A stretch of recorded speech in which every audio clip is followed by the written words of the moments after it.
Épître de Paul aux Romains, chapitre 13. Que toute personne soit soumise aux autorités supérieures, car il n'y a point d'autorité qui ne vienne de Dieu. Et les autorités qui existent ont été instituées de Dieu.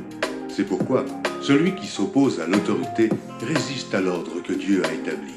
Et ceux qui résistent attireront une condamnation sur eux-mêmes. Ce n'est pas pour une bonne action, c'est pour une mauvaise que les magistrats sont à redouter. Veux-tu ne pas craindre l'autorité, fais le bien, et tu auras son approbation. Le magistrat est serviteur de Dieu pour ton bien. Mais si tu fais le mal, crains, car ce n'est pas en vain qu'il porte l'épée, étant serviteur de Dieu pour exercer la vengeance et punir celui qui fait le mal. Il est donc nécessaire d'être soumis, non seulement par crainte de la punition, mais encore par motif de conscience. C'est aussi pour cela que vous payez les impôts, car les magistrats sont des ministres de Dieu, entièrement appliqués à cette fonction. Rendez à tous ce qui leur est dû. L'impôt à qui vous devez l'impôt, le tribut à qui vous devez le tribut, la crainte à qui vous devez la crainte, l'honneur à qui vous devez l'honneur. Ne devez rien à personne, si ce n'est de vous aimer les uns les autres, car celui qui aime les autres a accompli la loi.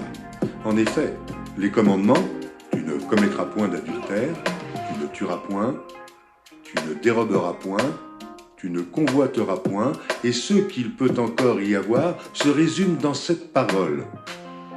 Tu aimeras ton prochain comme toi-même. L'amour ne fait point de mal au prochain. L'amour est donc l'accomplissement de la loi. Cela importe d'autant plus que vous savez en quel temps nous sommes. C'est l'heure de vous réveiller enfin du sommeil. Car maintenant, le salut est plus près de nous que lorsque nous avons cru. La nuit est avancée, le jour approche. Dépouillons-nous donc des œuvres des ténèbres et revêtons les armes de la lumière.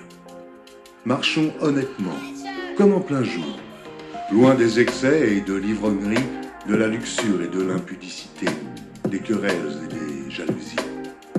Mais revêtez-vous du Seigneur Jésus-Christ et n'ayez pas soin de la chair pour en satisfaire les convoitises.